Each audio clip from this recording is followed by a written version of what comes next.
A year ago, Putin began the process of killing his empire. Even his entourage did not believe that he would dare such an invasion.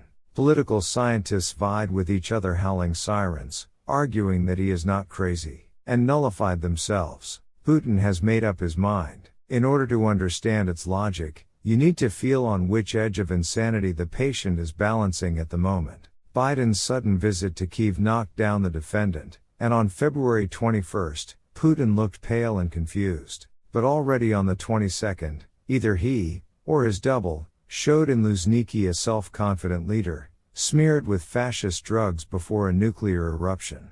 God be with them, twins. Were there doubles in the stands too? Doubles of the people, depicting the Nazis? It was the people themselves. And let the Kremlin lie that 200,000 people came with a capacity of 81 Luzhniki. The Kremlin always lies. But the stands were full, and no one drove these 80,000 real organisms into the stands under machine guns. They waved the flags themselves, with all their generous souls. After publicly anointing the post-Soviets with fascist shit, Biden's speech in Warsaw sounded much more convincing. There was no doubt that this was not a war of Putin alone or his entourage. This is a hellish project of the entire Russian people, seeking to take revenge for the humiliations suffered after the collapse of the Soviet Empire. Never after Stalin, who unleashed the Second World War with Hitler, did this poor-bearing people receive such a tough and gray-haired leader.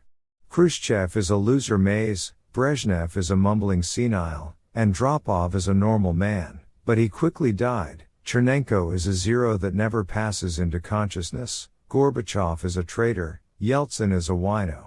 And here she is, a native sprat, smelling of feces, came from the Neva banks, and gun does it from under the fence, and thinks on a hair dryer, there to wet, here, to squeeze. And Crimea was squeezed out, handsome, and Donbass. Now we will reach Kyiv, and then Minsk will fall into its own hands. So we will restore the USSR under the banner of Putin's victory. The leader's isolation from the realities on the ground, from the degree of corrosion and degradation of the system at all levels, led to the adoption of erroneous decisions, which, in strategic terms, became catastrophic.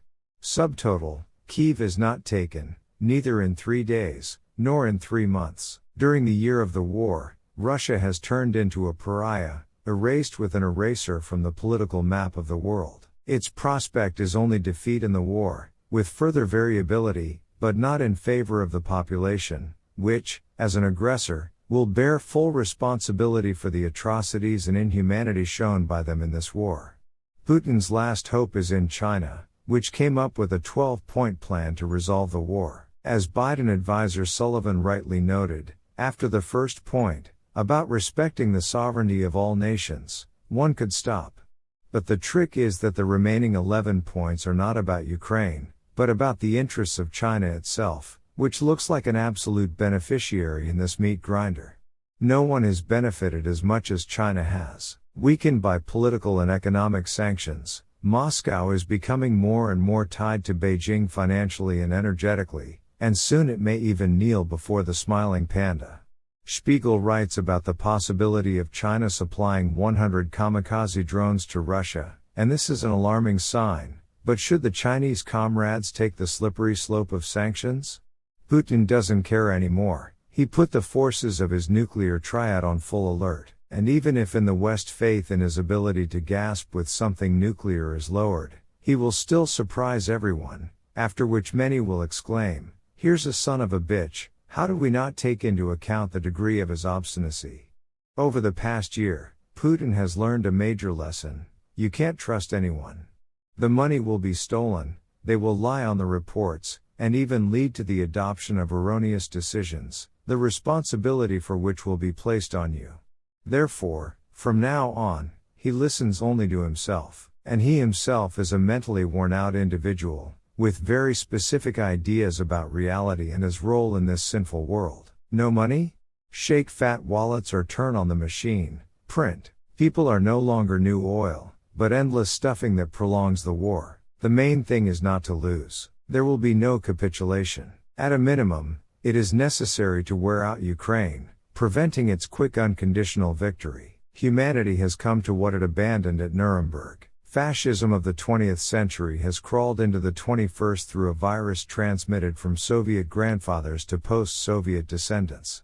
It was their leader Stalin, in an embrace with Hitler, who started the Second World War, and it was he who was supposed to sit in the dock next to Goering and Keitel, but he managed to put on the crown of triumph, pretending to be an anti-fascist. Many decades later, this virus revived and developed, again staining the European continent with blood, and now it must be destroyed completely, together with the carrier country. Putin is a continuation of Stalin and Hitler. What is happening today is a conditional February 1945, with the only difference being that Hitler did not have nuclear weapons, while Putin does.